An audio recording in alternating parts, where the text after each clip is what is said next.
Hi everyone, my name is Brando Miranda, and welcome to this NeurIPS workshop talk on the curse of low task diversity, on the failure of transfer learning to outperform MAML in the empirical equivalence. Work done by Patrick Yu, Yusheng Wang, Sanmi Koyeo. Work done at Stanford University and University of Illinois Urbana-Champaign. Motivation. Recent work on meta-learning claims that fine-tuning the final layer, transfer learning, can beat most meta-learning algorithms like MAML. Can we do a systematic study of this and check if it's really true? Most modern machine learning work doesn't measure quantitatively dataset properties. Lots of hypotheses on deductive biases, but rare attempts to quantify them. Can we do a data-centric approach to machine learning instead? Goal. The goal will be to do a systematic and fair study of fine-tuning the final layer versus MAML. These will be the representative methods for transfer learning versus meta-learning. Measure dataset properties that can contextualize our conclusions. Conclusions up front.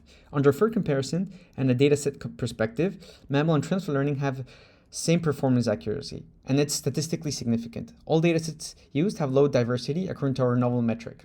By fairness, we mean same architecture, same optimizers, and trained to convergence. Summary of previous related work. Previous related work, like the one as follows, have tables like this, with different backbones, different optimizers. Who knows to what loss these models converge to. Instead, we want to do something that is fair. Will this hold under a fair comparison? Fix the architecture, fix optimizers, all models trained to convergence. Might this be related to dataset properties too? We have evidence that yes. What should the definition of the diversity coefficient be? We think it should be the total difference of pairs of tasks from a dataset. If the tasks are distributions, then the metric measures the distance between probability distributions. For real data, the difference of embeddings of tasks should strongly correlate with 0.2. The ideal diversity coefficient should be something like this. For benchmark B, we sample tau1, tau2, two tasks that are different, and compute the expected distance between the probability distributions. For a real task diversity, we do something as similar as possible to the above. For benchmark B, we sample task T1, T2 that are different, sample datasets D1 and D2, and compute the expected value of the embeddings of those tasks according to those datasets.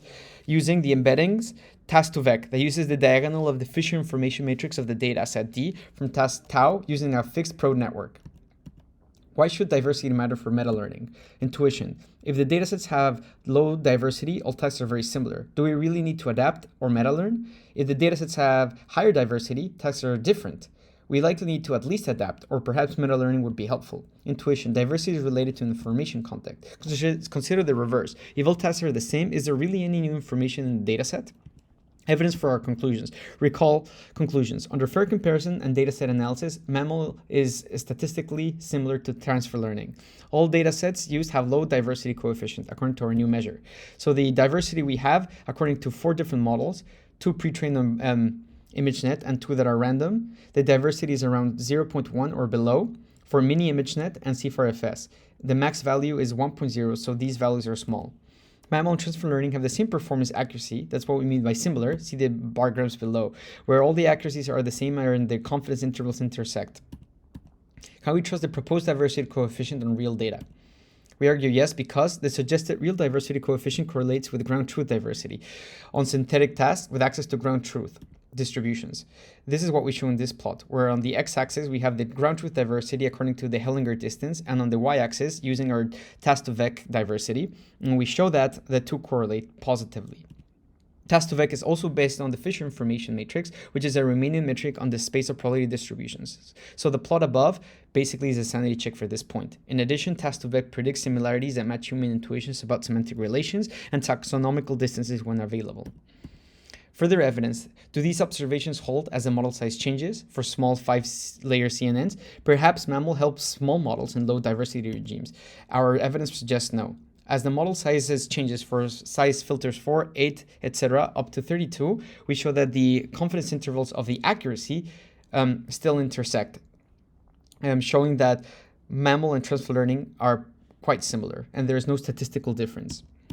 In addition, we have a synthetic benchmark which we can control the diversity. So on the rightmost figure, we can see the correlation of the task-to-vec diversity and the ground truth diversity. And on the figures on left and right, we show the difference in MAML and transfer learning.